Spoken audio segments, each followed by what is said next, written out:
എടി അവര് വന്ന് കല്യാണം പറഞ്ഞൊന്നും വിചാരിച്ചു ഇവിടുന്ന് അമ്മയും കുട്ടികളും മക്കളും ഞാനും നീയും ഒക്കെ പാടെ കെട്ട് കഴിഞ്ഞ് കളിച്ച് കല്യാണത്തിന് പോകേണ്ട എന്ത് കാര്യമുണ്ട്? എല്ലാരും കൂടി പോണെന്ന് എപ്പോഴായിട്ടാ ഞാൻ പറഞ്ഞത്? നമ്മള് രണ്ടാളും പോയാൽ മതി. കഴിഞ്ഞ 12 വർഷമായിട്ട് ഞാൻ എന്തെങ്കിലും കാര്യം പറഞ്ഞ് ഏട്ടനെ ബുദ്ധിമുട്ടിച്ചിട്ടുണ്ടോ? ഇതിപ്പോ അവൻ വന്ന് നമ്മുടെ വീട്ടിൽ വന്ന് കല്യാണം വിളിച്ചപ്പോ തിരിച്ച് അവന്റെ വീട്ടിൽ കല്യാണത്തിന് പോകാന്നുള്ള നമ്മുടെ ഒരു മര്യാദ. മര്യാദയുടെ കാര്യം നീ പറയണ്ട. എടി അത്ര വലിയ മര്യാദക്കാരാണെങ്കിൽ അന്ന് നിന്നെയായിട്ട് അവിടുന്ന് പോന്നു കഴിഞ്ഞതിന് ശേഷം എത്ര വർഷമായി? ഇപ്പോ 10-12 കൊല്ലമായില്ലേ? ഇതുവരെ ഒന്ന് വരേ, ഒന്ന് കാണ്, ഒന്നും വേണ്ട, ഒന്ന് ഫോൺ ചെയ്യലും ചെയ്തിട്ടില്ലല്ലോ. ചെയ്തിട്ടുണ്ടോ? മര്യാദക്കാര്. അത്ര വലിയ വർത്താനൊന്നും നീ പറയണ്ട. നീ കാണിച്ച മര്യാദയാണോ? എന്തെന്ന്? അല്ല, എവിടെ വീട്ടിൽ കഥ കിടാൻ പോയ നീ ആ വലിയ വീട്ടിൽ നിന്ന് എവിടെ വിളിച്ചോണ്ടൊന്നും മര്യാദയാണോ?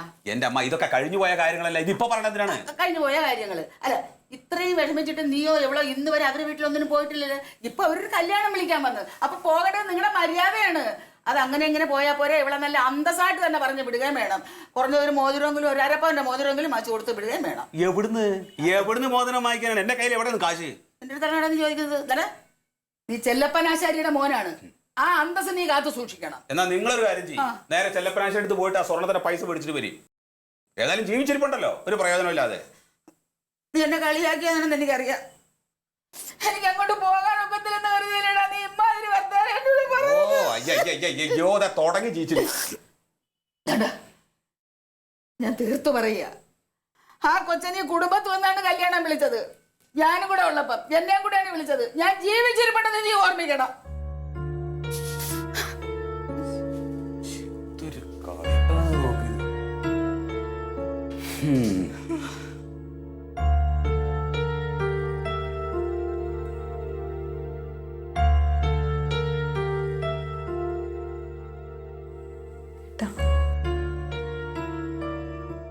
ഏട്ടന്റെ അവസ്ഥ എനിക്ക് മനസ്സിലാവും. ഇതിപ്പം അമ്മ വന്ന് കല്യാണത്തിന് വിളിച്ചപ്പം എനിക്ക് പോകണമെന്നൊരു ആഗ്രഹം തോന്നി, അത്രേ ഉള്ളൂ. ഏട്ടന് ഇഷ്ടമല്ലെങ്കിൽ നമുക്ക് പോകണ്ട. പിന്നെ ഏട്ടാ, 12 വർഷമായി ഞാൻ എൻ്റെ അച്ഛനെയും അമ്മേനെയും കണ്ടിട്ട്. 12 വർഷം. ചേട്ടനൊന്ന് ആലോചിക്കുക, ചേട്ടൻ്റെ അമ്മ അവിടെ ചേട്ടൻ്റെ കൂടെ ഉണ്ടല്ലോ. അതുകൊണ്ടാണ് നിങ്ങൾക്ക് അതറിയാത്ത. എനിക്ക് എൻ്റെ അച്ഛനും അമ്മേനെ ഒന്ന് കാണണം. എന്നൊരു കാര്യം ചെയ്യ്, കല്യാണത്തിന് പോവാം. എന്തിനാ പോവാതിരിക്കണത്? പൂവന്നെ നല്ലത്. അമ്മ പറഞ്ഞ പോലെ എന്തെങ്കിലും മാന്യമായിട്ട് കൊടുക്കുകയും ചെയ്യാം. അത് കൊടുക്കണം, ഇല്ലെങ്കിൽ മോശമാണ്. പോവാം, കല്യാണത്തിന് പോവാം.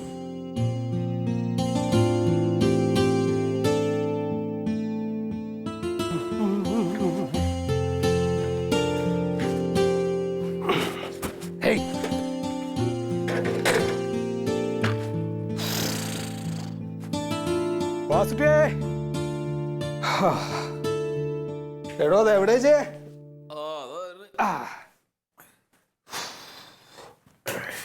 ഇതെന്താ ചങ്ങായി ഫോൺ എടുക്കാത്തത്? വിളിച്ചോ?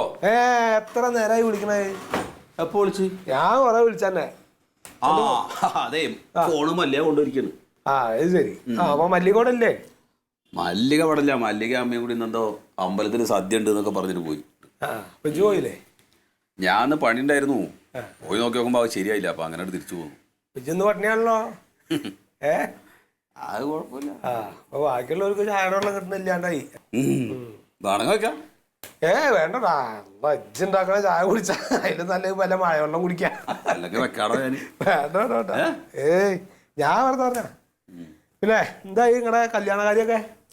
എന്ത് കല്യാണക്കാര്യം? അതൊന്നും നടക്കുന്നു എനിക്ക് തോന്നുന്നില്ല. വെറും കയ്യോടെ എങ്ങനെയാ പോവാന്ന് പറഞ്ഞിട്ട് ആകെ ഒരുമാതിരി പോണോ പോണ്ടേ എന്നൊക്കെ ഉള്ള വെപ്പും വലിയാണ്. എന്താ ചെയ്യേണ്ടെന്ന് ഒരു പിടിയില്ല. സത്യം പറഞ്ഞൊന്നും ഉണ്ടാക്കിയില്ലാന്നർത്ഥം. ഞാൻ എന്താണ് ഉണ്ടാക്കണേ? ഞാൻ ഇന്നലെ മറ്റേ മോതിരത്തിന്റെ കാര്യമൊക്കെ സംസാരിച്ചല്ലേ. കയ്യിലിത് കൂട്ടിയാ കൂടണ്ടേ? അത് ശരിയാ. എടാ ചേങ്ങായി, നാണണ്ടാ എനിക്ക്. എൻ്റെ ഭാര്യ വീട്ടിലൊരു കല്യാണം ഉണ്ടായി എന്ന് പറഞ്ഞിട്ട് അതിനൊരു പണത്തൂക്കം കൊണ്ടുപോയി കൊടുക്കാൻ പറ്റില്ല. എന്തിനു ജീവിച്ചിരിക്കണേ? എന്താ അതൊക്കെ ഓരോ സമയത്തെ ഓരോന്ന് ചെയ്യുമ്പോ നോക്കേണ്ട കാര്യം. അത് പറഞ്ഞിട്ട് കാര്യമില്ലല്ലോ.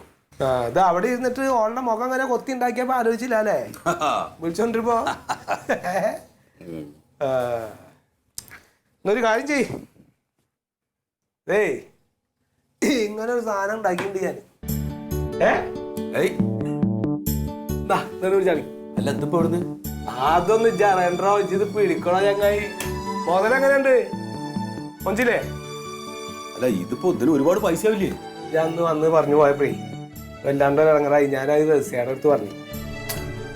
ഓള് അങ്ങോട്ട് കേട്ടിട്ടോ. സാധാരണ ഇത്തരം കാര്യം പറയുമ്പോഴൊക്കെ ഞാൻ എന്ത് പറഞ്ഞാലും ഇത്തിരി പിശുക്കം കാണിക്കണതാ.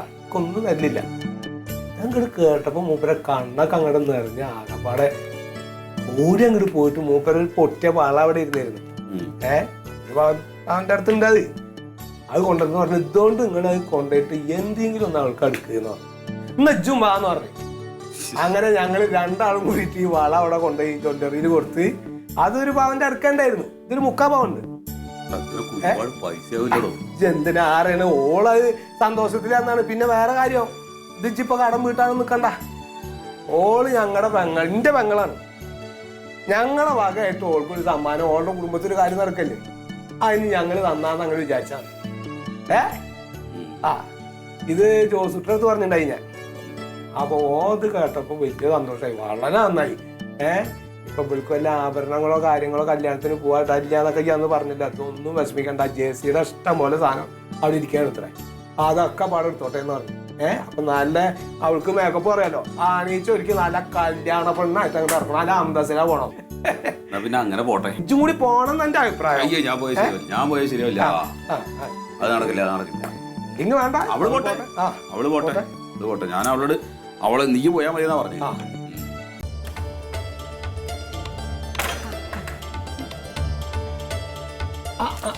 അതിപ്പോ കല്യാണ പെണ്ണിനേക്കാൾ ഗംഭീരായാലോ നിങ്ങള്. അത് പിന്നെ എന്റെ ജെസി ഒന്ന് കൈ തൊട്ടാ പൊന്നല്ലേ. ഓളുടെ കൈ എന്റെ മുഖത്ത് തൊടാണ്ട് നോക്കിയോട്ടോ.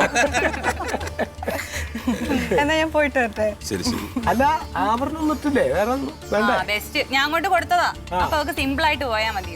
അതൊന്ന് ഇട്ട് നോക്കി, ഒന്നും ചേരണില്ലേക്കാ. ഇത് മതി, ഇത് മതി, ഇത് മതി. ശരി, പോയിട്ട് നന്നായിട്ട് പെരുമാറിക്കോട്ടെ. ശരി. ഇവന്റെ കൂടെ പോന്നേ പിന്നെ ആ പെണ്ണിന് മഞ്ചക്കോലം വെച്ച് ഞാൻ ഇന്നാണ് കാണുന്നത്. അതെ ഓന്റെ ഭാര്യനെ പൊക്കിയതാട്ടോ.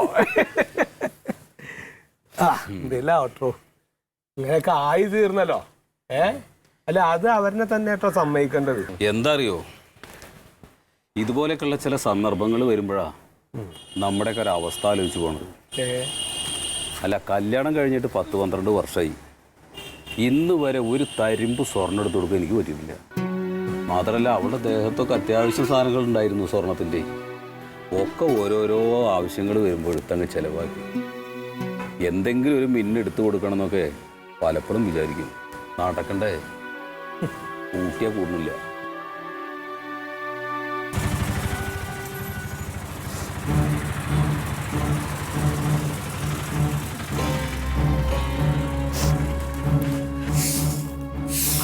கல்யாணம் முடிக்கிச்சா? എന്ത് എന്ത് വലിയ സന്തോഷത്തോട് കരഞ്ഞോണ്ട് വരുന്നു. அதான் ஏன் அழுகுற? சாப்பாடு கிடைக்கலையா? അതൊന്നും അല്ല, ഇവളിവിടുന്ന് പോയത് തന്നെ അച്ഛനമ്മയെ കാണാലോ സംസാരിക്കാലോ എന്ന് വെച്ചിട്ടാണല്ലോ. പക്ഷെ അവിടെ ചെന്നപ്പോ അവരാരും ഇവളെ കണ്ടിട്ട് മൈൻഡ് ചെയ്തുമില്ല, സംസാരിച്ചുമില്ല. അതൊന്നും സാരമില്ല. എന്റെ മോക്കൊരു നല്ല കാര്യം വരുമല്ലോ എന്ന് കരുതിയാണ് ഞാനും ഇവിടുന്ന് പറഞ്ഞു വിട്ടത്. മക്കൾക്ക് സമയമായില്ലെന്ന് കരുതി സമാധാനിക്കാം. അവരെന്നോട് മിണ്ടിയില്ല. എന്നിട്ട് ജെസ്സി എന്നോട് പറഞ്ഞു അവരെന്നോട് മിണ്ടിയില്ലെങ്കിൽ കുഴപ്പമില്ല, നീ പോയി അവരോട് മിണ്ടാൻ പറഞ്ഞു. എന്നിട്ട് ഞാൻ അമ്മയോട് പുറകെ ചെന്നു. പക്ഷെ സാരമില്ല, ഈ അച്ഛനും അമ്മയും മിണ്ടിയില്ലെങ്കിൽ ഞാനില്ലേ അച്ഛനും അമ്മയായിട്ടൊക്കെ. ഞാൻ നിന്നെ പറ്റില്ലെങ്കിലും ഞാൻ നിന്റെ അമ്മ തന്നെയാണ്. അമ്മയെ പോലെ അല്ലേ നിന്നെ ഞാൻ കാണുന്നത്. സാരമില്ല മോളെ, മോള് പോ, അകത്ത് പോയി ഡ്രസ്സൊക്കെ മാറും. ശരി, ഡ്രസ്സൊക്കെ മാറും.